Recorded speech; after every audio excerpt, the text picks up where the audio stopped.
So saya nak pergi terus kepada point yang mana tajuk yang kita nak sampaikan malam ni, yang saya nak sampaikan, bukan kita, saya lah kan. Saya nak sampaikan kepada anda semua adalah berkaitan dengan persoalan seseorang wanita yang mana dia tanyakan kepada pihak kami, iaitu adakah boleh dia menuntut fasah daripada suaminya, yang mana suami dia hantar isteri ni, dia ni, perempuan ni, balik ke rumah mak dia. So yang ni isu yang biasa terjadi. Kalau kata berlaku pergaduhan, hantar balik rumah mak. Even kalau kita tengok dalam drama pun kan, drama apa? Macam-macam dalam drama lah kan. Drama Melayu selalu macam tu. Gaduh sekian, hantar balik rumah mak, hantar balik rumah mak. So cerita dia sekarang ni, suami hantar balik rumah mak, boleh ataupun tidak dia tuntut fasah. Okay? So yang tu kita akan ulaskan, yang kita akan bahaskan malam ni. Kita bahaskan. Dah macam nak pidato dah sebenarnya. Okay. Saya sebenarnya perempuan kan, saya nak kongsi sikit lah. Saya sebenarnya cuba memikirkan satu metod, metod penyampaian kepada anda semua. Dalam live ni saya tak mau macam datar, macam tu saja tak. Dah bawa variasi dengan gitar tu is another thing lah. Tapi saya rasa macam saya nak lebih ke arah macam berpidato. Gitu. Tambah-tambah bulan kemerdekaan begini, kalau kata berpidato ni kan macam best-best sikit kan. Sebab saya lebih, di samping saya mengasah bakat tu, saya cuba jugalah untuk berpidato dalam isu berkaitan dengan begini. Saya sepanjang, kalau macam saya pergi tapah itu pun, saya dah buka video pidato. Gitu. Pidato untuk nak menyampaikan dengan penuh semangat. So saya nak cuba. Okay, suami hantar balik rumah mak, mak rumah. Okay. So, cerita kita malam ni adalah berkaitan dengan suami hantar isteri balik rumah mak. Jadi, isteri tu nak tuntut fasah. Boleh ataupun tidak. Okay. Saya ada satu kes yang mana saya nak kongsikan lebih dahulu. Real story in my life. Cerita tentang court dekat mahkamah yang kita handle case. Okay. Yang ni handle case. Yang mana satu kes tu adalah seorang lelaki ni, seorang suami ni, dia hantar, dia bergaduh. Okay. Duduk kat Kuala Lumpur. Bergaduh. So, bila bergaduh dengan suami isteri ni, kemudian suami ni hantar balik isteri dia ke utara. Saya tak mau bagi tahu lah kat mana. Tapi dia bagi tahu dia hantar balik ke utara. So, bila hantar balik ke utara tu, suami ni balik duduk kat Kuala Lumpur. Bila suami ni balik duduk kat Kuala Lumpur, so dalam tempoh dalam lebih kurang 3 bulan macam tu. Okay. So, dalam tempoh 3 bulan tu, isteri ni pun dia tak ada kata apa. Suami ni tinggal macam tu sahaja. Dah lah bergaduh malam. Okay, ngangkut beg semua tu. Nak hantar sangat kan. Balik daripada KL sampai ke utara. Tak bercakap apa pun. Kemudian sampai kat rumah mak ni. Pagi, awal-awal pagi ni, dalam pukul 3-4 pagi macam tu, hantar tinggal beg macam tu saja. Tinggal macam drop saja. Okay, dia tinggal biar macam tu sahaja. And then, apa yang berlaku adalah, dia balik dan kemudian tak bercakap langsung selama tempoh 3 bulan. Okay. So, daripada situ, of course, isteri ni, dia dah nak meneruskan kes lah. Dia dah tak boleh dah tak ada apa-apa perbincangan pun semua ni. So, dengan harapan yang ni mungkin nak patah balik ke, yang ni mungkin nak berbaik balik ke, so tak ada. Okay. Jadi, apa yang berlaku adalah isteri ni filekan fasah. Bila dia filekan fasah tersebut dengan alasan tidak dapat nafkah. Tak dapat nafkah lebih daripada 3 bulan. Okay. So suami ni pun tak setuju. Suami ni nak lawan. Suami ni bagi tahu kata dia ada bagi nafkah. Cuma dia tak diberitahu. Faham tak? Bagi nafkah tapi tak diberitahu. Macam mana? Dia masukkan ke dalam akaun bank, tapi dia tak maklumkan pun. So, long short story, apa yang saya nak bagi tahu, kes ni agak rumit dan menyebabkan perceraian tersebut ditolak. Perceraian tersebut ditolak kerana tidak dapat dibuktikan tentang nafkah tersebut.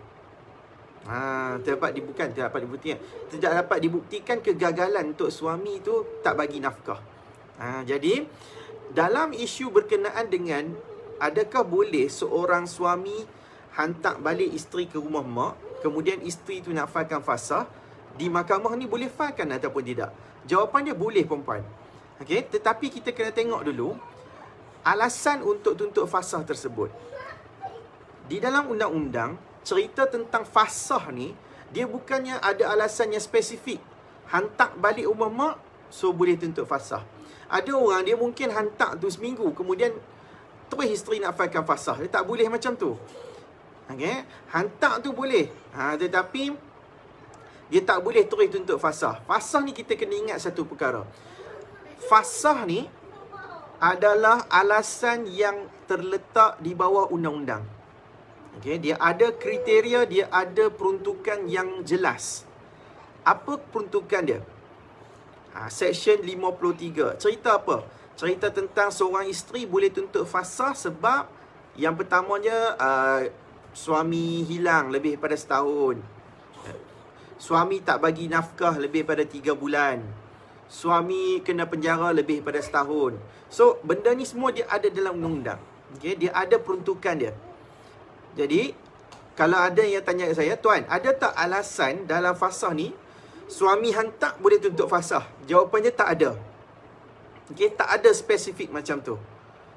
Okay, tak ada spesifik macam tu. So, kalau isteri nak tuntut fasah, dia mesti kena ada alasan yang berkaitan dengan fasah. Yang ada kaitan, contoh dia, tak bagi nafkah lebih pada 3 bulan. So, 3 bulan tak dapat. Duduk kat rumah mak, sama ada dia cari duit sendiri, ataupun mak tanggung, ataupun ayah tanggung. So, boleh tuntut fasah. Cuma kita kena tahulah, kalau kita nak cerita tentang tuntut nafkah fasah ni atas sebab gagal nafkah, jadi kita kena buktikan kepada mahkamah terlebih dahulu bagaimana kita menanggung nafkah. Nafkah makan, minum, nafkah pakaian, nafkah tempat tinggal. Kita duduk dekat rumah mak kan. So kita kena bagi tahu. Rumah mak ni ada kita bayar berapa tak? Tak ada. Siapa yang tanggung segala bil? So kita kena bagi tahu mak ke ayah ke. Kalau kata makan minum, siapa yang tanggung? Dia sendiri. Melalui apa? Kerja ataupun ayah bantu. So itu semua kita kena jelaskan. Okay? Tapi saya kena tegaskan sekali lagi, perempuan. Sebab ada orang yang still macam skeptical. Dia rasa macam bila saya buat lah macam ni, dia nak suruh orang nak bagi tahu kata wanita-wanita semua boleh tuntut cerai. Tak, perempuan. Saya hanya nak cerita kepada anda yang mungkin nak tahu tentang apa yang penting untuk anda nak lakukan kalau anda nak tuntut fasah. Kejap Sapia. Atau tengah cakap ni. Slow. Diam. Okay, sorry. Alright. So, apa yang saya nak kongsikan adalah anda mesti kena tahu terlebih dahulu. Kalau dalam tuntutan fasah ni kan, berkaitan dengan hantar balik rumah mak ni kan, selalunya isu yang berat adalah isu bagaimana nak buktikan yang anda itu dihantar. Yang ni benda paling basic sekali. Kita dakwa kata suami hantar. Okay, suami hantar. Dalam banyak-banyak keadaan di mahkamah, biasanya isteri dakwa suami hantar. Tetapi bila masuk dalam mahkamah, suami menafikan. Suami kata, saya tak hantar, tapi dia yang lari balik. Faham tak? Sebab anda tak boleh expect bila anda buat saja tuntutan tu, semua benda akan jalan dengan berjalan lancar. Akan jalan dengan sangat tenang, sangat mudah. Sebab kita kena ingat, cakap dekat luar takkan sama cakap dekat dalam mahkamah, perempuan. So, banyakkan yang kita akan lalui adalah dekat mahkamah, suami ni akan bagi tahu kata, saya tak hantar pun, tapi dia yang lari balik. Ataupun dia kata, saya tak mau hantar, tapi dia yang nak suruh saya paksa main hantar. Ada juga macam tu. Bukan tak ada yang mengaku, ada yang mengaku. Okay, ada yang mengaku kata, betul, saya ada hantar isteri balik. Saya hantar dengan tujuan untuk dia bermuhasabah. Okay, bermuhasabah. Tengok-tengok sampai 3 bulan, 4 bulan tak panggil pun nak muhasabah. Mesej pun tak kan. Kalau ada orang yang mungkin nak bagi muhasabah tu, contoh dia, at least At least lah kan, kena message, call dan sebagainya, supaya dia ada perbualan, ada communication. Tapi kalau hantar macam tu sahaja, macam mana nak kategori sebagai muhasabah? Bahkan isteri ni, kalau katalah dia ditinggalkan macam tu saja, saya tak rasa dia akan ambil pendekatan muhasabah. Dia akan ambil pendekatan untuk nak mohon perceraian punya lah. Okay. Sekali lagi saya claim, saya bukan nak galakkan anda bercerai. Okay. Saya nak bagi tahu apa perjalanan yang selalunya berlaku. Bagi anda yang mungkin ada situasi sebegini, yang sedang menonton ataupun kawan dia, okay, yang dia boleh bagi tahu, ni Mamat baju biru ni bercakap, cerita tentang bagaimana proses fasah dekat mahkamah bila suami tinggalkan kita. Ada orang akan tanya saya, tuan, kenapa nak tuntut fasah? Kenapa tak bercerai biasa saja? Cerai biasa boleh, cuma kita kena dapat persetujuan daripada suami. Sebab tu ada keadaan yang mana isteri terpaksa naik turun ke mahkamah dalam tuntutan kes fasah. Okay? Sebabnya kes fasah ni adalah kes yang mana isteri tak dapat diceraikan dengan cara yang baik oleh suami. So dia nak minta kepada hakim untuk bubarkan perkahwinan. Hakim ada kuasa kat situ. Dia tak ada orang lain. Jadi kalau katalah berlaku kepada anda yang mana suami tinggalkan anda dekat rumah mak, okay? Jadi anda kena tengok tinggal tu berapa lama. Okay? Tinggal tu berapa lama, dan kemudian dalam tempoh tinggal tersebut ada ataupun tidak kita dapat nafkah. Yang paling penting saya cakap tadi apa? Bila kita nak cerita tentang anda ditinggalkan di rumah mak, so make sure anda dapat buktikan yang anda memang dihantar. Yang inilah beban yang paling berat sekali. Sebab mostly apa yang berlaku dekat mahkamah biasanya tak dihantar, tetapi anda lari balik ke rumah. Bila lari balik ke rumah ni dia lebih berat sikit. Kalau dia hantar, suami hantar balik rumah mak, kemudian tak cakap apa, tinggal langsung, nafkah pun tak bagi, so yang tu mungkin dia lebih straightforward. Anda boleh file fasah boleh, cerai taklik pun boleh. Tapi kalau katalah anda yang lari keluar daripada rumah, balik rumah mak, yang ni dia problem sikit. Besar sikit dia punya problem. Sebab nak buktikan anda keluar tu dalam keadaan yang mudarat. Keadaan yang boleh membenarkan anda keluar daripada rumah. So yang ni bukan satu benda yang mudah juga sebenarnya. Faham? Tapi yang lain-lain tu adalah berkaitan dengan nafkah. So anda dihantar balik tu mesti akan ada isu berkaitan dengan nafkah. Tapi kita kena ingat, cerita tentang nafkah ni mesti tak dapat 3 bulan. Mesti tak dapat 3 bulan kalau untuk fasah. Okay, tapi dia bukan berturut-turut. Maksudnya, kalau kata contoh tak dapat sejak Januari, Februari, Mac 2021. Tak dapat. So, bulan keempat filekan kes. Contoh yang tu. Dia tak semestinya apa tu? Direct. Kalau direct macam tu, taklik okey. Lebih cepat lah. Lebih bagus. Bukan kata lebih mudah sangat. Dia lebih straightforward kat situ. Tapi kalau katakanlah kan, ada setengah isu ni, wanita ni, dia dapat Januari, kemudian Februari tak dapat. Kemudian Mac tak dapat, April dapat. So dia selang-seli begitu. Kalau kata selang-seli macam tu pun, still cukup 3 bulan tak dapat, isteri masih berhak untuk tuntut fasah. Okay? So itu isu berkaitan dengan hantar balik. Biasanya orang yang hantar balik ni perempuan, dia akan ada isu berkaitan dengan nafkah. Biasanya lah. Tak bertegur. So kalau kata ada isu begitu, anda boleh tuntut fasah. Right? Tapi saya bukan nak galakkan. Aku cerita je, faham tak? Lagi ada orang dia kata pula lagi, ya ni tak ada suruh galakkan untuk minta fasah. Tak. Saya bagi tahu kepada anda yang ada situasi macam ni, yang nak tuntut fasah. Dia yang nak buat keputusan. Anda yang menonton ni yang buat keputusan. Saya hanya cuma bagi tahu saja. Okay, tapi okay, saya bagi cukup syarat lah. Saya kata, alright, kalau jadi macam ni, jangan tutup fasah dulu. Pergilah kaunseling dulu. Kalau anda nak kaunseling, saya akan anda tanya, kaunseling ni wajib ke? Tak wajib, perempuan. Dia sunat muakkad saja. Dia sunat muakkad, kaunseling ni. Okay? Dia bukannya setiap kali nak gaduh je tu, nak perceraian tu, so kita kena wajib pergi kaunseling. Tak, dia tak wajib. Dia sunat muakkad. sunat yang dituntut. Macam dalam solat, sunat apa yang dituntut? Faham? So, tahiyat awal, sunat muakkad tu. Doa kunut. Kan?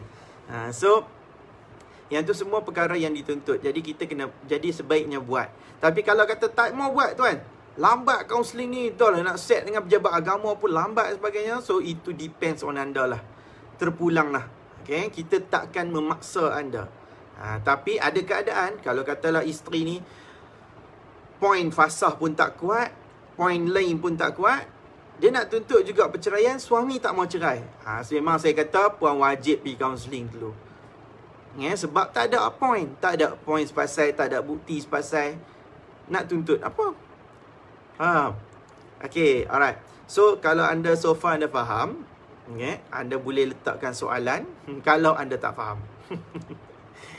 Okay, thank you so much pada anda semua yang menonton. Kalau yang yang menonton kemudian ni, anda boleh tagkan jugalah nanti kan, tekan share jugalah. So video ni nanti akan di-upkan ke dalam YouTube, dan siapa-siapa yang belum join lagi YouTube, anda boleh join. Subscribe. Allah subscribe, bukannya macam subscribe Netflix. Subscribe Netflix mungkinlah nak kena bayar kan. Subscribe YouTube kan tekan apa pun. Kan kita semua kan suka YouTube. Tanyalah, saya percaya kan setiap handset setiap seorang ni mesti ada apps YouTube. Apps YouTube, apps Facebook, apps WhatsApp, app lagi IG. At least lah benda yang saya sebut ni mesti ada. Kan? So kalau selalu nak tengok YouTube tu, subscribe lah. Okay, saya ada soalan. Saya nampak Puan Ida Sukri. Macam mana pula kalau suruh suami bersumpah depan hakim untuk mengaku yang dia hantar isteri balik rumah mak? Okey, baik. Cerita tentang sumpah ni, Puan Ida, dalam Islam dan sekali lah dekat dalam undang-undang kan, kita tak boleh terus minta untuk bersumpah. Okey, sumpah hanya akan diberikan bila kita bila seseorang yang didakwa itu macam mana nak beritahu Okey, dia berpegang macam ni puan. Al-bayyinah 'ala mudda'i wal yamin 'ala man ankara. Maksudnya hadis Nabi tu kata, kalau seseorang yang mendakwa, dia kena buktikan. Kalau orang yang kena dakwa, dia kena bersumpah. Okey, Nabi tak suruh pun sumpah dulu, kemudian baru bukti. Tak, dia akan mulakan dengan bukti dulu. That's why bila kita cerita tentang kata kita dakwa suami, kita dakwa tuntutan fasah tu disebabkan suami hantar balik rumah mak. Jadi kita dakwa kata suami hantar. Bila kita dakwa, kitalah terletak beban pembuktian untuk buktikan kata dia hantar. Ini problem. Kalau ada orang yang mungkin dia prepare dan sebagainya, dia rakam video kata bergaduh whatever kan. So dia rakam tu, kemudian dia tunjukkan kat mahkamah kata suami yang plan hantar balik. Okey, hang kemas balik. So adalah video macam tu. Kemas beg maknanya, so suami hantar. So mungkin ada video kat situ, ataupun mungkin ada saksi, whatever lah. So kita ada bukti. Tapi mostly kalau yang berlaku biasanya tak ada bukti. Jadi bila tak ada bukti begini, berat untuk kita buktikan. Kalau kita tak ada pembuktian, kita tak ada perkara yang kita boleh cuba untuk yakinkan mahkamah yang suami yang hantar. Alright, bila kita tak ada bukti begitu, dia akan pergi kepada pengakuan suami. So kalau suami mengaku. Kalau suami tak mengaku, so dia akan disuruh bersumpah. Kita ambil cerita macam ni lah. Let's say lah anda buat tuntutan fasah tu tak ada alasan lain. Tak ada alasan lain. Kita just fikirkan cara bangang lah. Alright. Kita tuntut fasah tu dengan alasan suami hantar balik rumah mak, 3 bulan tak dapat. 3 bulan tak dapat nafkah. Contoh dia. Okay, yang tu je dulu. And then kita dakwa kata suami tak bagi nafkah. So perkara pertama kita kena buktikan yang suami hantar. Jadi bila kita tak ada pembuktian kata suami hantar, tapi kita ada bukti kata suami tak bagi nafkah, kita ada saksi mak dengan ayah contoh dia yang cover nafkah kita. Alright? So dia bergantung kepada pengakuan suami nanti. Suami mungkin kata, saya betul, saya hantar. So kalau dia kata betul dia hantar, so maksudnya dia dah ada pengakuan, dia ada ikrar. Itu kalau dia mengaku. Kalau dia kata dia tak mengaku, saya tak hantar, dia yang balik sendiri, kita pula tak ada bukti. Jadi memandangkan kita tak berjaya buktikan, mahkamah akan berpegang kepada suami punya dakwaan. Suami punya dakwaan kata kita yang lari. Tapi dia akan keterangan tersebut akan lebih kuat kepada dia. Time tu kena sumpah lagi tak? Tak boleh sumpah lagi. Kita hanya akan dibenarkan, suami hanya akan diarahkan untuk bersumpah jika sekiranya dakwaan kita, pembuktian kita ni lemah. Saksi kita pun tak kuat, saksi pun tak ada dan sebagainya. So barulah hakim akan mengarahkan untuk suami bersumpah. Tapi katakanlah kan, suami enggan sumpah, dia tak mau sumpah, so di mahkamah akan beri kepada anda untuk bersumpah. Kalau kata anda bersumpah, maka kes anda akan diterima. Okey, kita panggil tu nuqul yamin. Tapi kalau kata suami bersumpah, maka habis. Sebab anda tidak ada pembuktian ataupun pembuktian anda lemah. Jadi berpegang kepada sumpah suami tersebut. Kalau dalam keadaan yang mana suami tak hadir, suami tak hadir ke mahkamah, so anda bicara tu sebelah pihak, biasanya anda buktikan, anda bagi keterangan, kemudian saksi dan sebagainya, pun akan ada sumpah juga akhirnya. Yang tu kita nak panggil sebagai yamin istizhar. Hampa tak payah hafal lah, tapi aku cerita je. Yamin istizhar ni maksudnya sumpah untuk menguatkan. Okay, sebabkan anda bagi keterangan sebelah pihak, so sumpah yamin istizhar ni untuk menguatkan keterangan anda, supaya anda nak yakinkan hakim. Okay, alright. Mana lagi?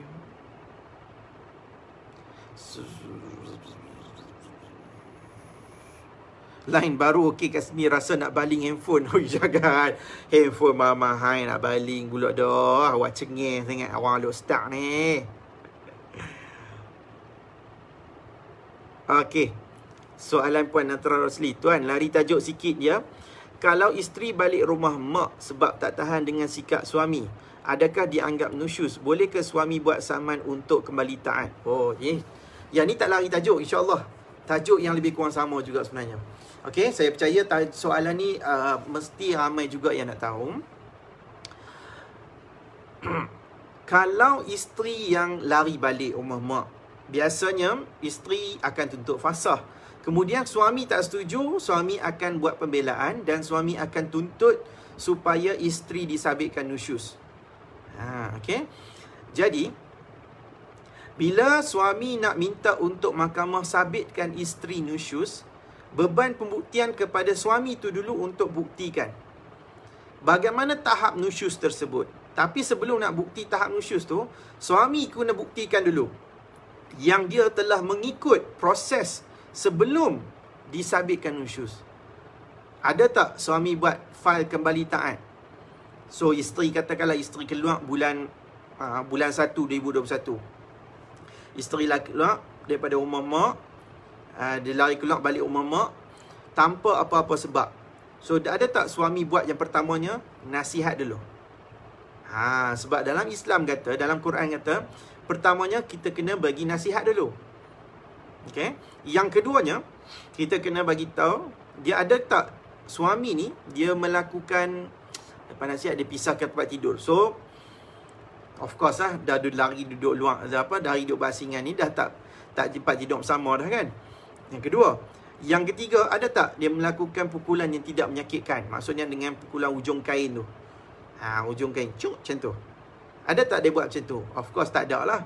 Tapi kalau ada pukulan tu sampai gedebuk bagai semua tu, yang tu bukan pukulan yang tidak menyakitkan lah tu. Tu pukulan arwah tu. Okay, so kalau kata dah ada proses yang tu, baru dia akan pergi kepada ada tak suami failkan tuntutan kembali taat. Kalau katalah isteri tak failkan pun lagi perceraian, tak failkan pun lagi fasah, dalam proses tu suami ada failkan tuntutan kembali taat. Boleh ataupun tidak suami failkan? Jawapan dia suami boleh failkan. Okey. Dan adakah boleh dia dapat perintah kembali taat tu? InsyaAllah boleh. Kalau isteri tak dapat defense. Sebab kenapa dia lari keluar daripada rumah. Mahkamah nak tahu yang tu dulu. Kenapa isteri lari keluar daripada rumah? Ada sebab apa yang mudarat? Rumah terbakar ke? Suami pukul ke? Suami ugut ke? So, isteri kena bagi tahu reason. Reason kenapa dia keluar daripada rumah. So, it's not easy kalau kata kita nak bagi tahu kata keluar tu ikut suka macam tu sahaja. So, kita tak akan diperintahkan kembali taat. Tak. Kalau mahkamah rasakan alasan yang isteri bagi tu tidak munasabah. Lari keluar sebab sebab saja. So, tak boleh lah. Tapi kalau kata ada sebab yang memudaratkan, contohnya kan, tak katalah tak ada pukul sebagainya, tapi ada kaitan dengan hati. So, anda mungkin tekanan, stres, nak sampai tahap gila kan. So, anda nak lari keluar. Anda lari keluar tu jangan terus balik sahaja. Balik rumah mak dan juga dapatkan rawatan. Pergi klinik, jumpa kaunseling dan sebagainya. Yang tu baru nampak kita ada usaha nak bagi tahu kata kita stres. Jangan balik duduk kat rumah mak, duduk macam tu sahaja. So, kat situ tak nampak effort. Jadi, macam mana kita nak buktikan anda keluar tu dalam keadaan yang mudarat kepada anda. So, yang itulah yang penting untuk kita tahu terlebih dahulu. Faham? Okey? So, kalau katalah suami dapat perintah kembali taat dan isteri tetap tidak kembali taat, maka ada kemungkinan besar isteri tersebut akan disabitkan nusyuz oleh mahkamah. Okey? Alright. Cik Hakim, Tuan Ustaz. Geng orang ni. Nak tanya, Ritu waktu Tuan Fahmi dan Puan Melina ada sebut kalau waris suami bagi nafkah itu tetap dikira nafkah sebab ada dalam taklik cerai. Jadi kalau kita twist sikit, isteri dari pi rumah mak ayah suami, isteri lari pi rumah mak ayah suami dan mak ayah suami tanggung. Betul? Ya. Ya, betul. Mungkin dia tak lari balik rumah mak. Isteri ni tak lari balik rumah keluarga dia kan. Tak balik rumah mak mertua kita lah. Tapi dia lari balik rumah mak kita. Mak dengan ayah kita. Kan? Lari rumah mertua. Duduk kat rumah mak dengan ayah kita. Mak ayah kita yang tanggung dia. Jawapan dia akan dikira sebagai nafkah. Sebab apa? Dalam isu nafkah ni, dia mesti ditanggung makan, minum, pakaian, tempat tinggal isteri ni. Bukan mak dengan ayah dia, tapi kita ataupun keluarga kita. Sebab tu perempuan, dalam lafaz taklik nikah, selepas akad nikah tu kan, kita ada lafaz, suami ada lafaz, jika sekiranya aku meninggalkan isteriku selama 4 bulan Qamariah berturut-turut, atau aku atau wakil aku tidak datang memberikan nafkah kepada dirinya selama 4 bulan Qamariah berturut-turut. So, maksudnya dia mesti kena ada nafkah, sama ada daripada suami ataupun daripada keluarga suami.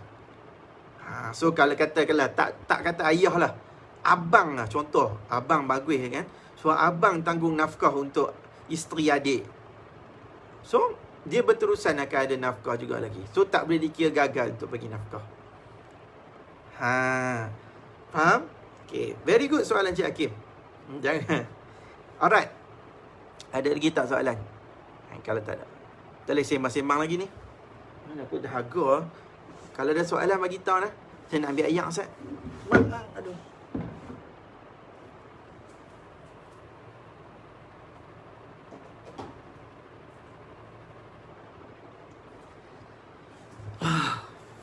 Okey.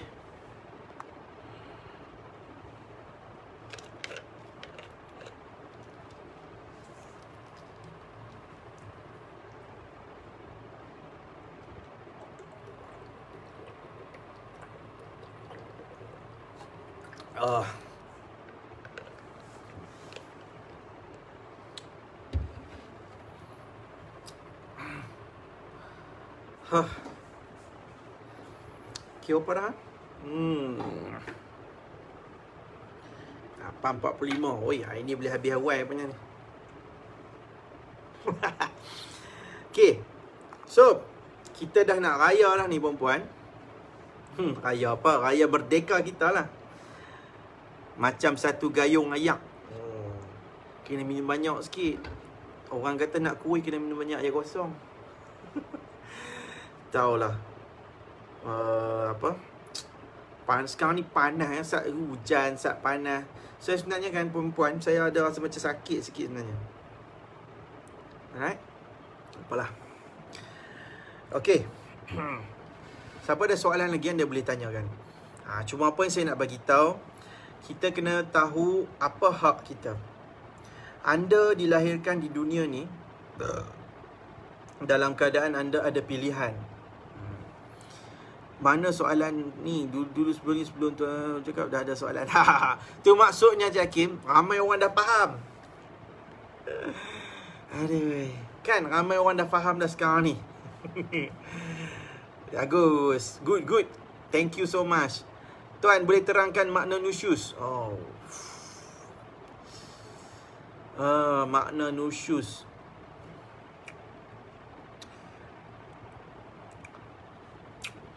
Macam mana nak abang? Nusyus adalah tidak mentaati suami lah. Yang tu saya dari sudut macam istilah yang tepat tu susah lah saya nak bagi tahu puan dan tuan. Kalau nusyus, kalau kita ambil cara yang boleh mudah faham adalah perintah mahkamah yang mensabitkan seseorang isteri itu tidak mentaati suami dan boleh menggagalkan isteri tersebut untuk menerima nafkah dalam tempoh perkahwinannya. So saya boleh kata macam tu lah. Boleh saya kena sebut perintah mahkamah sebab dia tak boleh. Kalau orang kata isteri dahaka saja nusyus. Sebab ada sebab kadang-kadang isteri ni dia ada sebab yang tertentu juga kan. Kalau kata dia lari balik dan sebagainya, tengok mata jernih tu lah saya fikir, siapa filter ni tiba-tiba ada mata biru? Aku tak pernah pun pakai mata biru. Ada tertekan apa-apa ke? Oh, patutlah. Tiba-tiba lah pula mata. Aduh.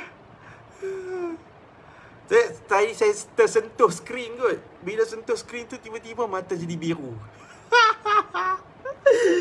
Muka lelaki Melayu terakhir. Mai mana pula pakai contact lens. Aduh. Macam-macam lah zaman sekarang ni no. Nak segak tu senang je rupanya.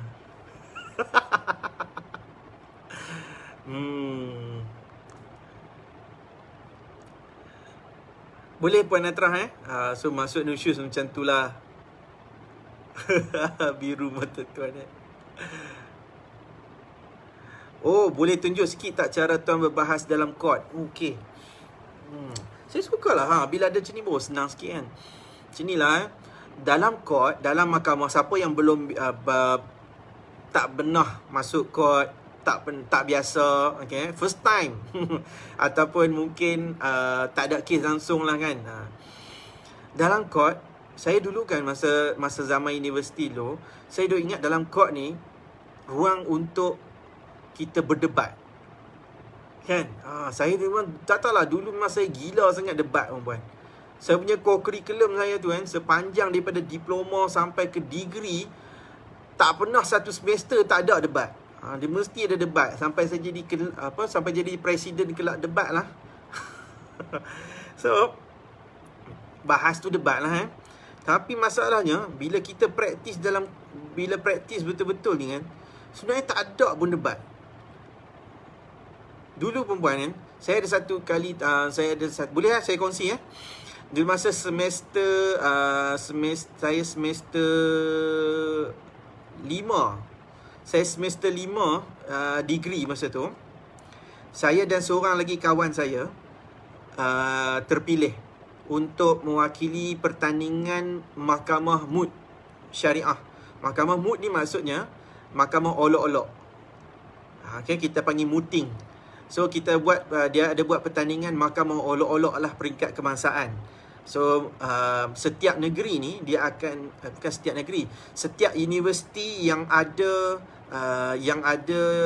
student dalam sarjana muda syariah undang-undang, okay, dia akan ada pertandingan muting ni. So adalah hantar USIM, UIA, KUI, UKM, banyak lah. So saya diundi, saya lawan dengan UIA. So saya lawan dengan UIA tu,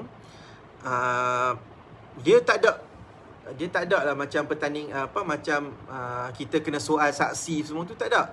Tapi dia ada peringkat untuk saya berhujah. So kita prepare hujah, and then bila ada pertandingan macam tu, saya berhujah tu macam debat lah, macam berbahas. Tapi saya baca je hujah tu, and then hakim kan, masa hakim tu dia panggil, ada 3 orang hakim. Setiap satu sidang ada hakim. Tapi hakim tu bukannya hakim pensyarah, tapi hakim ni memang hakim meluak, hakim betul, hakim mahkamah syariah betul. Ada hakim mahkamah tinggi, hakim mahkamah rendah dengan wakil peguam, macam tu lah. So kita pun dah ada skill debate, skill pidato ni kan. So kita baca sebagai tu kan. And then hakim tu kan, dia kata, takkan tak ada debat-debat kot. Dia kata kat saya dengan dengan pihak UIA. Saya kata ikut dengan rendah diri saya ikut keputusannya hari hakim, counter balik lah. So kita pun buatlah bahas semua tu. So saya ingatkan, kalau nanti ni aku dah habis grad nanti, dekat dunia luar ni pun, dalam mahkamah akan ada debate jugalah, akan ada bahas-bahas lah. Rupanya perempuan tak ada pun. Yang ada adalah kita menyoal Kita menyoal saksi, menyoal anak guam. Kemudian masa peringkat dalam mahkamah, setiap tuntutan dia akan ada satu peringkat. Sebelum putusan kita namakan peringkat tu submission, iaitu penghujahan. Okay? Penghujahan ni adalah ruang untuk kita sebagai peguam syar'i ni berhujah dari sudut undang-undang, dari sudut dalil, dari sudut kes yang pernah dilaporkan. So kita kena yakinkan kepada hakim kenapa tuntutan kita ni perlu diterima, kenapa anak guam kita punya tuntutan ni perlu diangkat, disabitkan, macam tu. Kalau jadi pihak defendant, kita kena berhujah supaya kenapa tuntutan pihak plaintiff ni perlu ditolak. So pihak defendant ditolak, pihak plaintiff ni mohon untuk diterima. Okay? Tetapi kebanyakannya sekarang ni penghujahan datang dalam bentuk bertulis. Dia tak ada dalam bentuk lisan. Yang ada hujah secara lisan ni biasanya dalam kes pengesahan lapas cerai. Yang mana hari tu boleh hujah terus. Tapi kalau kes yang rumit, biasanya hakim akan arahkan untuk buat penghujahan secara bertulis. Sebabnya, of course lah, satu isu yang rumit ni, kadang-kadang kita bercakap saja pun saat gini tak jadi juga. Kan? Kita kena ada dalil juga. Kita tak boleh nak merewang-merewang sangat. So, that's why kebanyakannya sekarang ni banyak hujah dalam bentuk bertulis. Dan ada juga yang hakim minta secara bertulis dan juga hujah baca secara lisan. So baca secara lisan tu kita baca balik je lah hujah tu. Tu je. Tapi kalau kata dalam court, yang paling penting tu bukan penghujahan tu semata-mata, tapi skill untuk kita menyoal siasat. Okay? Kalau kata nak tengok, kalau tengok drama Melayu punya drama Melayu punya dalam court punya cerita muhung sangat. Ada pula macam debat semua tu, tak ada. Kalau yang nak nampak macam real sikit lah kan, hang biasa tengok tak? Saya nak sarankan siapa yang biasa tengok cerita Hindustan cerita macam Jolly LLB 2 ke, cuba tengok. Okay? Jolly LLB 2, try tengok. So kalau cerita Hindi, cerita Tamil ni depa banyak sikit yang cerita cross ni, soal anak guam dan sebagainya. Tapi itu pun sebenarnya tak berapa nak realistik sangat. Tapi at least kan cerita dia tu boleh jugalah ada cerita tentang soal menyoal ni. Okay, yang tu cerita berbahas tu. Tetapi kita tengok keadaan jugalah. Ada juga kadang-kadang saya pun tak adalah nak menekan sangat. Tengok pada kes lah. Ini kawan ni nak cerita benda yang simple tu, tapi kita tekan dia macam nak bunuh. Tak boleh juga macam tu. Kena sesuai dengan keadaan. Okay. Tapi kalau kata nak tengok berbahas, insyaAllah. Mari saya tunjuk sikit lah. Boleh? Okay. Saya dah tak lama lah. Tajuk apa? Apa tajuk yang best sekian? Dewan ini percaya. Dewan ini mencadangkan. Okay. Tekan tajuk politik kan best sikit kan. So saya tunjuk sikit lah contoh kalau kata Perdana Menteri lah, saya jadi Perdana Menteri. Lama tak buat benda ni. Tajuknya, Dewan ini mencadangkan bahawa umur 18 adalah layak untuk mengundi. Contoh. Boleh tak? Boleh saya tunjuk Belanjalah sikit ke hampa. A'udzubillahi minasyaitonirrajim. Bismillahirrahmanirrahim. Terima kasih Tuan Yang di-Pertua, rakan-rakan barisan kerajaan, proksi pembangkang, seterusnya hadirin dan hadirat yang bersidang. Assalamualaikum warahmatullahi taala wabarakatuh. Meranam Fahmi, Perdana Menteri pada hari ini mohon untuk mencadang satu usul. Dewan ini percaya umur 18 tahun adalah wajar untuk diberikan hak untuk mengundi. Sebelum itu, perempuan dan perempuan, saya nak terangkan kepada anda semua, apakah itu undi 18 dan apakah status quo perundangan di negara kita yang membenarkan untuk pengundian ini. Dari sudut tafsiran yang kita tahu adalah umur 18 adalah umur yang boleh dikatakan umur matang. Kita mengambil kira berdasarkan kepada Akta Umur Dewasa. Seseorang manusia di dalam Malaysia ini dikatakan dewasa adalah ketika umurnya 18 tahun. Jadi, umur 18 adalah KPI bagaimana kita nak menentukan tentang tahap penelitian dan juga pemerkasaan akal fikiran tersebut. Di dalam status quo negara Malaysia, hadirin dan hadirat sekalian, perkara yang berkaitan dengan pengundian, kita kena tahu umur untuk mengundi adalah pada 21 tahun. Ini adalah ketetapan berdasarkan kepada Suruhanjaya Pilihan Raya. Perkara inilah yang perlu untuk kita ketahui. Sama ada pengundian secara umur 21 tahun ini masih relevan ataupun kita perlu memberikan kebenaran kepada umur 18 tahun bagi mengundi. Justru itu tuan-tuan dan puan-puan, pihak kerajaan bersedia untuk membentangkan apakah status quo sebenar pengundian tersebut pada umur 18 tahun dan apakah status quo yang sebenar ketika berlakunya umur pengundian 21 tahun ini. Bangkit Timbalan Perdana Menteri ini akan menceritakan kepada anda semua apakah situasi negara-negara lain yang mengamalkan pengundian pada umur 18 tahun. Dan pembantu yang terakhir, Menteri Pertahanan di meja kerajaan pada hari ini akan menelan segala makanan-makanan hujah pihak pembangkang.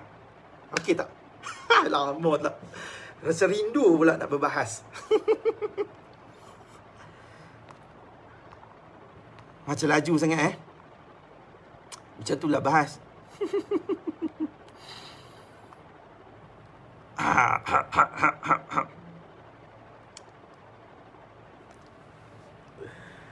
Hai.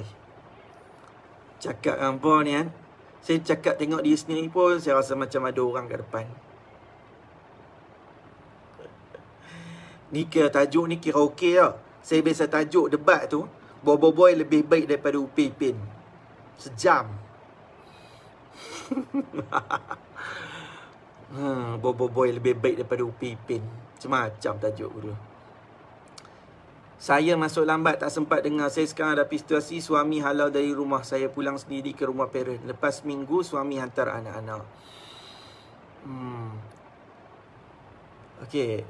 Kalau kata suami hantar, tak apalah. Kalau suami hantar balik anak-anak tu, alhamdulillah lah. Tapi kalau kita lari keluar daripada rumah tu, make sure kita kena ada alasan yang kuat lah. Off topic nak tanya, nak jadi pembantu peguam ni apa proses perlu ada? Kenapa Lampek-Pek boleh jadi pembantu peguam? Pembantu peguam ni, dia bukannya ada dalam undang-undang pun. Depends on peguam lah. Okay, depends on peguam tu. Mungkin kerja yang dia nak lakukan tu, kerja-kerja yang tak membabitkan kepada masuk court. Okay. dia mungkin boleh dikatakan sebagai macam kerani kan, macam tu. Pembantu, Allah pembantu sebenarnya macam contoh dekat office saya pun ada juga pembantu kan, orang yang dia tak dapat lesen lagi, tapi dia mungkin nak belajar. Dia tahu macam benda-benda yang berkaitan dengan dokumen. Perempuan tahu tak, masa saya praktikal dulu, Cik Hakim, masa saya praktikal dulu dekat satu firma civil. Masa saya dekat firm civil tu, firm civil yang saya praktik ni tempat yang dia ada banyak conveyancing, yang ada banyak untuk jual beli rumah, jual beli hartanah. So peguam yang melakukan conveyancing lah. Jadi bila dekat situ saya masuk kan, boleh dikatakan kerani untuk conveyancing ni ramai sangat. Dan ada satu kerani litigation. Tahu tak, kerani ni expert sangat-sangat. Dia tahu section berapa, dia tahu caveat lah apa semua ni. Tinggal lagi dia tak ada lesen peguam je. Sama dengan kerani litigation tu. Kerani litigation ni pun dia tahu. Dia dah selalu buat. Dia tahu dah kata saman ni macam mana, saat gini mesti akan ada orang ni reply macam ni. Dia pun dah tahu dah. So nak jadi pembantu peguam ni basically kena tahu perkara yang penting untuk peguam tu buat apa. Tu je. Dia tak perlu nak apply kat section semua tu. At least dia tahu kerja dia sebagai apa. Okay? Cuma mungkin nak praktis tu je. Nak praktis tu mungkin dia tak boleh lah. Tu je. Dia pembelajaran secara tak langsung lah. Depends on peguam tu lah. Kalau peguam tu nak pakai pembantu. Okay? Budak chambering pun boleh dikira sebagai pembantu peguam juga sebenarnya. Aisyah Shah, perlukah suami beri nafkah pada isteri sedangkan isteri lari tinggalkan suami dan anak? Mohon pencerahan tuan. Okey. Jawapannya adalah perlu. Selagi mana isteri tidak disabitkan nusyus oleh mahkamah, suami tak filekan pun kembali taat, suami tak file pun sabitan nusyus, maka isteri tu tak dikira sebagai nusyus lagi. Jadi bila isteri tak disabitkan nusyus lagi, jadi isteri layak untuk terima nafkah. Itu pegangannya. Pegangan yang dipegang oleh hakim, yang dipegang oleh mahkamah syariah. Selagi mana isteri tak disabitkan nusyus, maka selagi itu isteri berhak untuk terima nafkah. Jadi kalau katalah isteri lari keluar tinggalkan suami dan anak-anak, kemudian suami pun tak buat apa-apa, tak buat tuntutan kembali taat, tak buat pun sabitan nusyus, jadi tinggal 3 bulan macam tu saja. Kemudian isteri filekan fasah contoh dia. Alright. So dalam tempoh tu isteri claim kata saya tak dapat nafkah lebih daripada 3 bulan contoh dia. So suami nak claim kata dia tak layak sebab isteri nusyus. Kena tengok juga ada tak suami filekan nusyus. Jadi kalau tak ada, maka betul lah tuntutan tersebut dilakukan. Okay, Puan Aisyah. So kalau isteri lari keluar daripada rumah pun, dia tetap layak untuk terima nafkah selagi mana dia tidak disabitkan nusyus. Awak mata jadi pelik. Duk ingat mata biru ada darah Hrithik Roshan. Lah, Cik Hakim, saya kan Fahmi Roshan.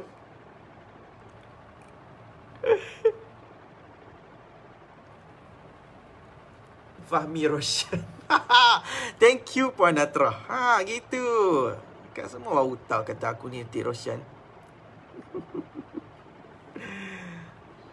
Umi Zumi, boleh mohon fasah tak jika isteri terjumpa akaun lucah suami walaupun sebelum nikah tapi ia jelas dan saya terasa amat malu, emosi terganggu. Saudara juga ada melihatnya. Maaf jika lari tajuk baru berkahwin selama 4 bulan. Apa benda akaun lucah? Alright. Dalam fasa, aku buat balik ni balik. Baik, Puan Umi, dalam fasah dia ada satu terma untuk isteri tuntut fasah, iaitu suami berkelakuan keji. Okay, kelakuan keji berkelakuan keji dengan berkawan dengan wanita jahat, macam itulah. saya nak sebut tu dah lah. Saya tengah buat live, macam mana saya nak tengok? Macam mana nak buat? Nantilah saya ulas tentang tajuk ni secara artikel lah. Okay, tapi dalam satu enactment, dalam satu fasah, dia ada satu terma iaitu suami berkelakuan keji. Biasanya sama juga macam dakwaan yang curang dan sebagainya. Biasanya kita guna enactment tu, section peruntukan yang tu.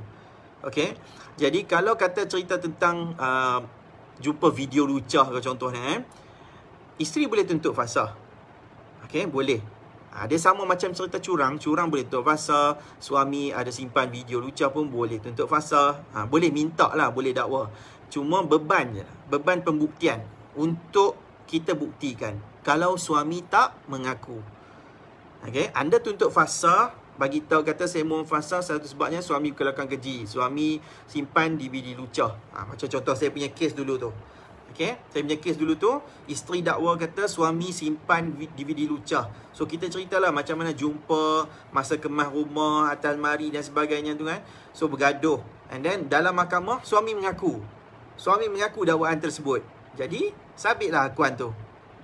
Okay, tapi yang tu kalau kata mengaku. Kalau dia tak mengaku, beban untuk kita buktikan. Benda ni yang payah. Sebab benda tu ada kat dalam handset suami. Okay, contoh handset suami. Ni macam mana kita nak buktikan benda tu kalau dia tak mengaku? Ini yang payah. Biasanya hakim akan tolak. Sebab nak buktikan benda yang bukan ada pada diri kita. Unless kalau suami mengaku. Okay, kalau kata kita terasa emosi terganggu dan sebagainya, saya nasihatkan Puan Umi. Puan Umi pun baru berkahwin kan. Okay, kalau kata baru berkahwin selama 4 bulan, saya nasihatkan untuk bincang secara baik. Alright.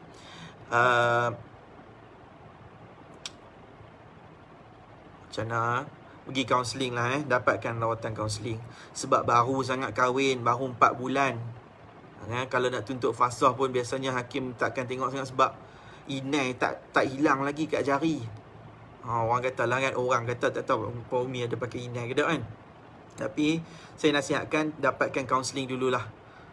Alright, emosi terganggu ni bukan boleh kira juga time-time COVID ni. Okay, Puan Umi, InsyaAllah dalam grup ni, dalam Facebook page ni, dalam kita punya family ni kan, PM kita pun bagi tahu keluarga Malaysia kan, ni keluarga Fahmi Ramli.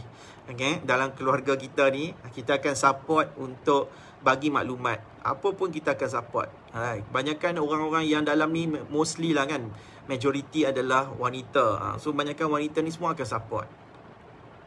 Kalau nak macam nak betul-betul dalam grup lagi, join. Nama dia grup Tanya Tuan Fahmi. Okay, InsyaAllah dalam tu semua akan support.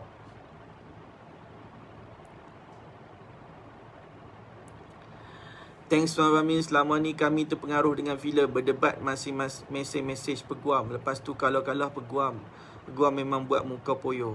Padahal dunia guaman sebaliknya. Hanyalah dekat dalam mahkamah ni kan, mungkin bab bercakap dia akan memberi kelebihan. Okay, tapi dalam bab keadilan, bercakap itu tidak boleh diambilkan sebagai satu sandaran besar. Sebab Nabi kata, kalau katalah seseorang tu dia tak pandai bercakap sekalipun, tapi dia boleh membuktikan benda yang betul, maka benda tu akan diterima. Dia bukan sekadar bercakap. Cuma bercakap ni adalah satu skill yang boleh meyakinkan. Skill yang boleh memberikan penerangan, yang boleh membantu orang yang nak dapatkan keadilan. Dengan bercakap ni jugalah adalah satu skill yang penting bagi seorang pemimpin. Setiap pemimpin dia mesti ada kemahiran bercakap. Pemimpin ni kerja dia kena bantu orang, nak kena menaikkan semangat kan. Macam cerita tentera perang semua dulu pun, apa tujuan pemimpin pun? Pemimpin ni nak kena tiupkan semangat kan. So melalui apa? Tiup, bukan pergi tiup kat telinga. Semangat. Semangat. Tak. Dia kena bercakap. Macam Avengers. Avengers siapa ketua dia? Captain America. Kan? Captain America tengok. Captain America tu kalau nak ikut kuat lagi Thor. kuat lagi Incredible Hulk. Betul tak? Captain America pun kuat jugalah, tapi dia level average manusia biasa juga, tapi dia ada kekuatan sikit lah. Tetapi kenapa dia jadi ketua? Sebab dia pandai bercakap. Kan? Orang pandai bercakap jadi ketua. Kan lah kali tuan. Avengers Assemble. Dia yang sebut kan.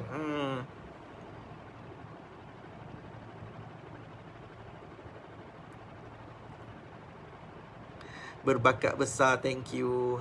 Thank you so much. Tuan Fahmi, lepas ni buat live tajuk peranan DNA dalam menentukan nasab boleh? Ini tajuk saya masuk RTM dulu. Boleh, insyaAllah Cik Hakim, boleh.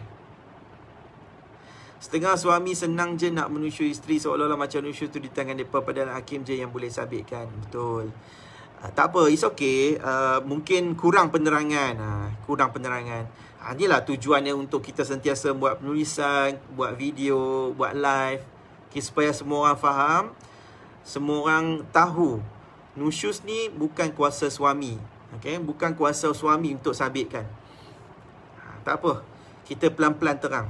Biasalah tu. Aisyah Shah, last soalan tuan, bolehkah isteri tuntut fasah? Bolehkah isteri tuntut fasah dengan suami atas ketidakpuas hati isteri atas keputusan mahkamah dengan rujuk suami? Mahkamah sabit rujuk, suami tak ada isteri sah. Macam mana ni? Bolehkah isteri tuntut fasah dengan suami atas? Oh, isteri tak puas hati. Oh, mahkamah sabit rujuk. So, kalau mahkamah sabit rujuk, isteri tak puas hati, so nak tuntut fasah lepas tu, boleh lah. Tengok pada point lah. Point fasah kita tu apa? Bukan sebab tak puas hati kena rujuk, tapi kena tak isu berkaitan dengan fasah tu sendiri. Nak tuntut fasah sebab apa? Sebab tak dapat nafkah ke? Sebab kena pukul ke? Sebab hati ke? Okay? Yang tu penting. Bukan sebab tak puas hati kena rujuk. Kalau kita tak puas hati sebab rujuk tu, kita kena buat rayuan. Okay, buat rayuan kalau kata tak puas hati. Tapi kena dalam tempoh rayuan lah. Tempoh rayuan dalam tempoh 14 hari je.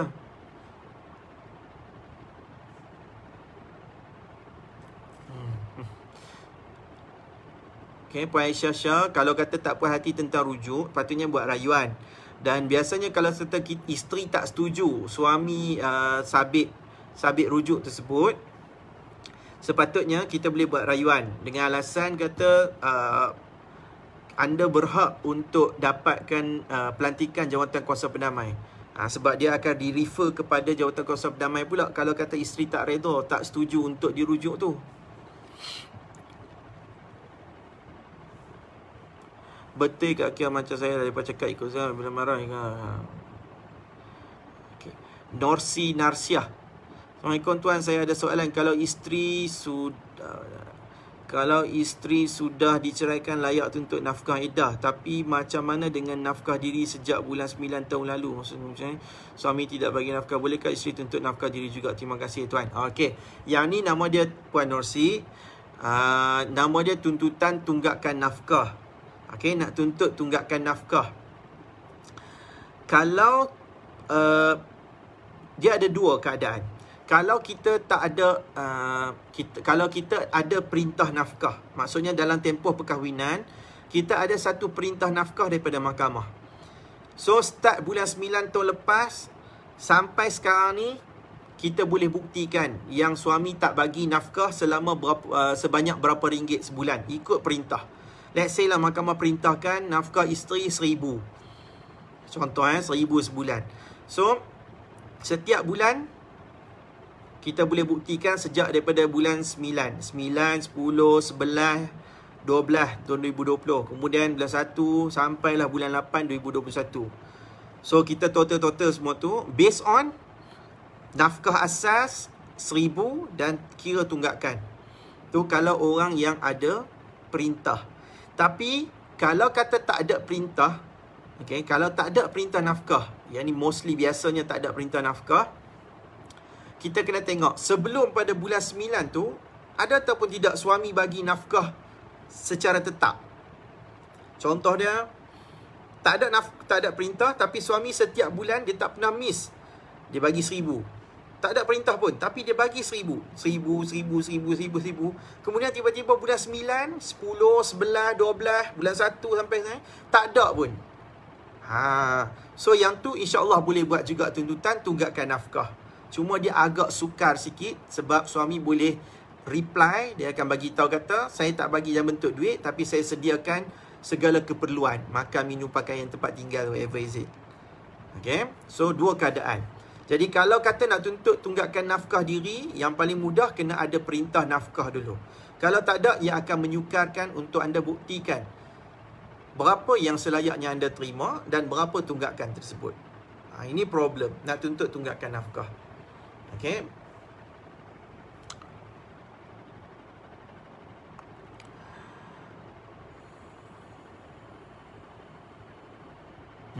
Bagus. Cik Hakim dah bagi tahu jelas. Thank you Cik Hakim. Cik Hakim ni boleh jadi pembantu Hakim ni. Boleh menjadi pembantu peguam je ni. Suami ustaz, ustazah hanya boleh menceritakan tanda-tanda berlaku nusyus dalam hukum syarak. Tanda-tanda berlaku nusyus. Tetapi untuk mensabitkan nusyus hanya hakim mahkamah, bukan Cik Muhammad Hakim. Congrats tuan atas stiker tuan hari ini, perkongsian sangat berguna. Terima kasih Puan Natra. Saya buat pagi tadi dalam keadaan tengah macam berlenak air mata kan, duk teringat kat arwah sahabat saya tu. Tapi saya buat juga sebab dalam jadual saya hari ni, selain daripada live pada waktu malam, saya kena post artikel pagi ni. Tak artikel pun, story macam tadi tu.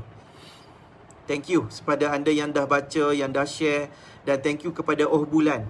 Oh Bulan adalah portal pertama yang melamar artikel tersebut. Okay, so itu sajalah kot. Okay, 10 suku elok lah. Okay, thank you so much pada anda semua yang dah tekan share, yang komen, yang tanya soalan. Okay, yang support live ni. InsyaAllah nanti kita akan live lagi. Saya tahu mungkin ada di kalangan anda ni tengah macam duk kira-kira ni kabinet baru, kabinet lama, kabinet baru lama, okey ke tidak, yang tu terpulang lah. Yang penting sekarang ni kita lakukanlah apa yang boleh untuk kita jaga diri kita, jaga keluarga kita, jaga kesihatan kita. Alright. Benda tu semua tak ada orang lain boleh bantu melainkan anda sendiri yang kena jaga. Okay, kita akan support each other. InsyaAllah setiap apa perbuatan kita pun mudah-mudahan Allah berikan keberkatan kepada kita. Dan insya-Allah si Hakim kata tarikh nanti akan datang buat tajuk tentang peranan DNA pula. Okey, insya-Allah kita akan buat tentang DNA pula. Alright. Itu saja daripada saya, Fahmi Ramli. Terima kasih kepada anda semua yang menonton. Saya mohon ampun dan maaf anda ada tersilap kata, tersalah bicara. Saya mohon ampun dan maaf. Wabillahi taufiq wal hidayah. Assalamualaikum warahmatullahi wabarakatuh. Selamat malam semua. Selamat malam.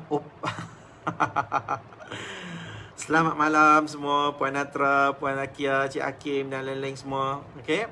Assalamualaikum warahmatullahi wabarakatuh.